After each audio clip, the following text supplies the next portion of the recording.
Hi everyone, आज मेरा topic जो है ना किचन से रिलेटेड नहीं है, आउट ऑफ किचन है।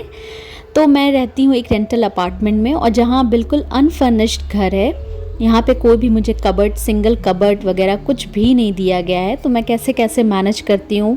होप कि आप लोगों में से भी बहुत सारे ऐसे लोग होंगे जिनके घर में फर्निश नहीं होगा, तो वो कैसे हम सामान ये सारी चीज़ों को अरेंज कर सकते हैं। तो पहला कबर्ड जो मैंने अभी खोल के दिखाया, कुछ दिन पहले मैंने क्लीनिंग सप्लाइज़ ऑर्गेनाइज़ की थी, तो उनके साथ ये मॉप वगैरह का ऑर्गेनाइजेशन मैंने नहीं दिखाया था। ये सारे जो मॉप हैं, क्लीनिंग डस्टिंग वाले कपड़े हैं जो हम अक्सर ऑनलाइन या तो ले लेते हैं या तो मार्केट से लेके चले आते हैं, स्पॉन्ज वाइप्स वगैरह, उन सब को जो है मैं एक कैसे ऑर्गेनाइज़ करके रखती हूँ यहाँ पे मैं शो कर रही हूँ। होप कि आप लोगों को भी कोई आइडियाज़ इसमें से मिल जाए।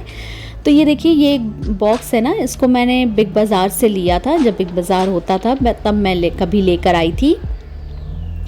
तो इसी के अंदर जो है काफ़ी अच्छी साइज़ होती है इसकी, और दोनों साइड से जो है लॉक भी हो जाते हैं। ऐसे बॉक्सेस अब विशाल वगैरह में भी अच्छे रेंज में मिल जाते हैं, रिजनेबल प्राइस में। तो ये देखिए, ये ना मॉप है, ये मैं ऑनलाइन मैंने मंगाया था। ये वाइपर में लगा के ना मॉपिंग इससे की जाती है। अभी तक मैंने इसको यूज़ नहीं किया क्योंकि मेरे पास जो है स्पिन मॉप है, तो मैं उसी को यूज़ कर रही हूँ। तो ये दो मैंने मंगाया था, ये दो एक साथ आया था। इन वाइपर्स वाले मॉप को मैंने एक प्लास्टिक में कर लिया है ताकि इन सारे डस्टिंग वाले कपड़ों से, माइक्रोफाइबर क्लॉथ से जो है इनकी डिस्टिंग्विश रहे और समझ में आए कि कौन सा किस चीज़ के लिए यूज़ करना है। तो ये देखिए, ये मैं जो हूँ सारी चीज़ों को इसमें लगा रही हूँ। इस तरह से ऑर्गेनाइज़ करके रखते हैं ना तो चीज़ें बहुत जल्दी इजीली अवेलेबल हो जाती है। आपका घर भी ऑर्गेनाइज रहता है और एट अ टाइम कोई भी आपसे कुछ भी सामान मांगे तो आपको पता होता है कि चीज़ कहाँ रखी हुई है। आपने फ़ौरन वो बॉक्स खोला और निकाल के जो है हाथ में दे दिया। तो ये सारी चीज़ें मेरे पास धीरे धीरे इकट्ठे हो गई थी, तो इन सब को ऑर्गेनाइज़ करना था। तो मैंने कहा कि चलो इस पे एक वीडियो भी बना देते हैं और मैं अच्छे से ऑर्गेनाइज़ भी कर लेती हूँ। ये जो है ना, ये छोटे छोटे हैंकरचिप्स के बराबर ये डस्टिंग के कपड़े होते हैं। ये ऑनलाइन अवेलेबल हैं, बहुत अच्छे होते हैं। इनसे आप डस्टिंग करिए तो इतने अच्छे से वो जगह मतलब कि ना क्लीन हो जाती है और इजी टू वॉश भी होते हैं। ये जो सारे आप मॉपिंग के मेरे कपड़े देख रहे हैं ना, ये सब कुछ मैंने ऑनलाइन ही लिया था। माइक्रोफाइबर क्लॉथ अगर आप नहीं लेना चाहते हैं क्योंकि वो थोड़े से महंगे पड़ जाते हैं, तो ये रिजनेबल प्राइस में अवेलेबल होते हैं। ये मॉपिंग के कपड़े जिनको मैंने अभी दिखाया, तो उससे भी आप खरीद सकते हैं। ये देखिए, ये मैंने जो है पूरा ऑर्गेनाइज कर लिया इस बॉक्स के अंदर। अब आते हैं नेक्स्ट बॉक्स की तरफ। तो ये भी उसी में का जो है थोड़ा बड़ा बॉक्स है ये। तो इसमें जो है मैं अपने जितने भी टिफ़िन वगैरह फ़िलहाल मैं नहीं यूज़ कर रही हूँ ना, उसी को जो है मैं इसके अंदर रखूँगी। और वो जो बर्तन जो मैं अभी हाल में नहीं यूज़ कर रही हूँ लेकिन इन फ्यूचर शायद मुझे ज़रूरत पड़े, तो मैं 1 साल तक देखूँगी। अगर इन सब चीज़ों की ज़रूरत पड़ी तो मैं यूज़ करूँगी, नहीं तो फिर जो है मैं इन्हें डोनेट कर दूँगी। क्योंकि अगर मैं नहीं यूज़ कर रही तो कम से कम कोई दूसरा इसको यूज़ कर ले।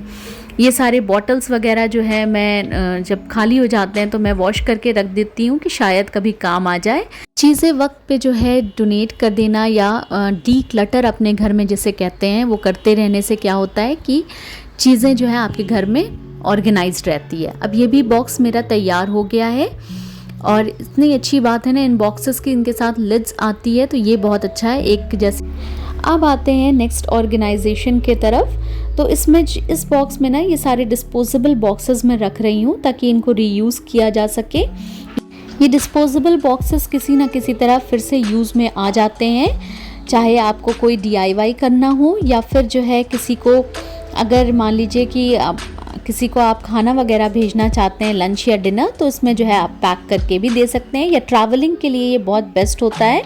और ये सारे डिस्पोजेबल ग्लासेस वगैरह भी मैं रख रही हूँ, जो अक्सर हमारे घर में पार्टी वगैरह होती है तो ये सारी चीज़ें आ जाती हैं, तो मैं इनको भी एक साथ रख रही हूँ। और अक्सर हम जो है इसे ट्रैवलिंग में ही यूज़ करते हैं, अपने साथ लेके जाते हैं। तो ये स्पून इस प्लास्टिक में मैंने कर लिया, डिस्पोजेबल स्पून। और ये देखिए, ये भी एक बॉक्स जो है रेडी हो गया है। अब आते हैं ना अपने नेक्स्ट ऑर्गेनाइजेशन की तरफ। वाइफ मैं इसलिए कर रही हूँ, काफ़ी दिन से बॉक्सेस रखे थे तो मैंने सोचा एक बार अच्छे से क्लीन भी कर दूँ। और ये बॉक्स है ना, एक ये बहुत इजीली आपको अवेलेबल हो जाता है किसी भी प्लास्टिक की शॉप पे। इस पे मैं अपने सारे कटलरी रख रही हूँ, वो कटलरी रख रही हूँ जो मैं ओकेजनली यूज़ करती हूँ जब कोई गेस्ट वगैरह आ जाते हैं। ये क्या होता है ना कि हमें या तो कोई गिफ्ट मिलते रहते हैं ये सारे स्पून्स वगैरह के, और या तो फिर हम खुद भी ख़रीद लेते हैं। हम लेडीज़ की बहुत ख़राब आदत होती है, जब भी मार्केट गए तो कुछ ना कुछ ज़रूरी अपने साथ लेके चले आते हैं जिनको हम रोक नहीं पाते। ये जो एक स्पून देखा आपने ना, उसको वो जो है रायते का स्पून मैं लेकर आई थी कभी। और ये नाइफ्स वगैरह, ये स्पून मैं डीमार्ट से लेकर आई थी, बहुत ही प्यारा सा ना ये करछी है। और इसमें मैंने जो है सारे अपने स्पून से रिलेटेड, कटलरी से रिलेटेड सारी कुछ रख लिया। ओपनर, ये स्मॉल स्पून है ना, ये इसको मसाले के लिए मैंने ऑनलाइन लिया था, मसाला निकालने के लिए, तो जो बचे इसी में मैं रख रही हूँ। ये मिक्सर का है नॉब, और ये जो है ना गुजिया या समोसा बनाने के लिए जो काम आते हैं। और ये हैंड ब्लेंडर का मेरा एक्स्ट्रा ब्लेड वगैरह है ये। तो ये देखिए ये पूरी चीज़ें इस बॉक्स में तैयार हो गई। तो कभी भी मुझे कुछ भी निकालना हुआ कटलरी से रिलेटेड तो मैं इसी बॉक्स से ही निकालती हूँ। अब ये बड़ा बॉक्स आप देख रहे हैं, इसको मैं विशाल से लेकर आई थी। तो यहाँ इसमें मैं वो सारी चीज़ें रख रही हूँ जो अभी मुझे ऑर्गेनाइजेशन की ज़रूरत नहीं है। इन सारे ऑर्गेनाइज़र को आप लोग ने मेरे काउंटर टॉप ऑर्गेनाइजेशन में देखा होगा। तो मैं इस तरह के ऑर्गेनाइज़र ना एक बॉक्स में करके रखती हूँ, ताकि कभी भी मुझे इनकी ज़रूरत पड़े तो बस मैं ये बॉक्स खोलूँ और अपने सामान को जो है बाहर निकाल लूँ। तो कहने का मतलब ये है कि जो भी एक जैसी कैटेगरी होती है सामानों की, उनको एक ही बॉक्स में करके रखिए, ताकि आपको जो है बार बार से ढूंढना ना पड़े। और जब अनफर्निश्ड घर में रहते हैं ना, तो बहुत ज़्यादा चैलेंजेस हो जाता है कि कैसे क्या चीज़ रखा जाए कहाँ पर। ये जो सामने आप लोग देख रहे हैं, ये एक क्रॉकरी यूनिट है और इसमें ये डोर है। इस डोर को भी जो है मैं ऑर्गेनाइज़ करूँगी। तो आइए देखते हैं इसमें मैंने कैसे ऑर्गेनाइज़ किया है। इस डोर में जो है मैं सारे प्लास्टिक वगैरह रखूँगी, जो हमारे डस्टबिन के प्लास्टिक हम लेकर आते हैं, रोल वगैरह, और टिश्यू पेपर, और जितने भी पॉली बैग्स वगैरह प्लास्टिक की होती है ना, जो हम ले आते हैं यूज़ करने के लिए, वो सारी चीज़ें जो है मैं इससे रिलेटेड जितनी भी चीज़ें हैं मैं सब इस बॉक्स में, इस डोर में रखूँगी। तो इसको जो है मैंने थोड़ा सा डिवाइड कर लिया है बॉक्सेस लगाकर, तो ताकि चीज़ें इधर से उधर ना हो और ऑर्गेनाइज दिखे। तो सबसे पहले मैंने वहाँ पे टिश्यू पेपर रखा, इस बॉक्स में जो है मैंने पॉली बैग्स रखे, और इसमें जो जितने भी डस्टबिन के रोल्स आते हैं उसको मैंने रख लिया। अब दिखाती हूँ कि मैं चीज़ें रखती कहाँ पर हूँ। जहाँ पे मैंने क्लीनिंग सप्लाइज़ का शेल्फ़ रखा है, वहीं पर जो है उसके जस्ट नीचे मैं यहाँ पर इन सारी चीज़ों को ऑर्गेनाइज़ करूँगी। तो ये एक रैक है अमेज़ॉन बेसिक का, इसको मैंने अमेज़ॉन से ही लिया है।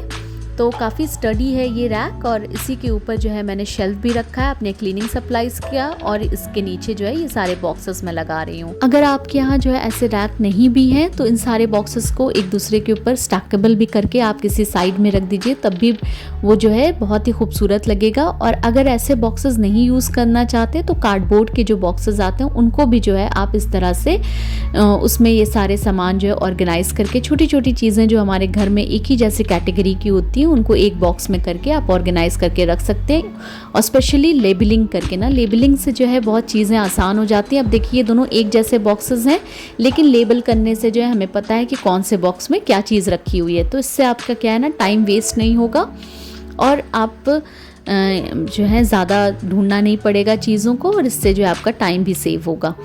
तो ये इस तरह से जो है इस शेल्फ़ मैंने लगा लिया है सारे बॉक्सेस को इस शेल्फ़ के अंदर।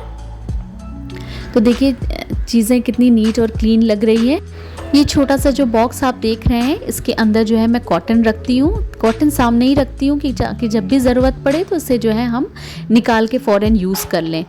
तो इस रैक पे जो है मैंने ये कॉटन का बॉक्स भी रख दिया है। और ये वाले बॉक्स मैं दिखा नहीं सकती क्योंकि इसमें मैं अपने पर्सनल सामान रखती हूँ, तो उसको जो है मैं कंफर्टेबल नहीं हूँ दिखाने के लिए। और अब आते हैं ये बड़े बॉक्स को ऑर्गेनाइज़ करने के लिए। ये माइक्रोवेव मैंने जहाँ पे रखा है उसी के नीचे ये शेल्फ़ खाली था, तो उसी के नीचे जो है ये बॉक्स मैं लगा रही हूँ। इन बॉक्सेस में आप लोगों को याद होगा, इसमें जो है मैंने सारे एक्स्ट्रा बर्तन वगैरह रखे हुए हैं। तो इस तरह से ये भी ऑर्गेनाइज्ड हो गया है।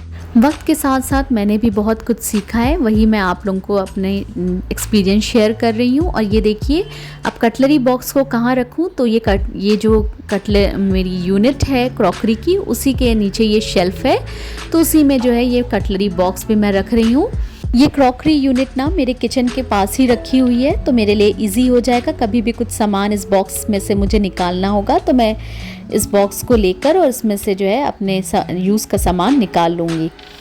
तो अब ये ड्रॉर को भी मैंने ऑर्गेनाइज़ कर लिया था, अभी मैंने निकाल के आप लोगों को दिखाया था ऑर्गेनाइजेशन करते हुए। अब इसको भी मैंने यहाँ पर क्रॉकरी यूनिट में अपने लगा लिया है। होप कि मेरे इस वीडियो से आप लोगों को कुछ आइडिया मिल जाए और इस तरह से जो है मैंने चीज़ों को ऑर्गेनाइज़ करके अपने घर में रखा है, ताकि जो है टाइम की सेविंग होती रहे और जब भी कोई चीज़ निकालनी हो तो हमें जो है ज़्यादा इधर उधर ढूंढना ना पड़े। तो आज के लिए बस इतना ही, मैं अपने वीडियो को एंड कर रही हूँ।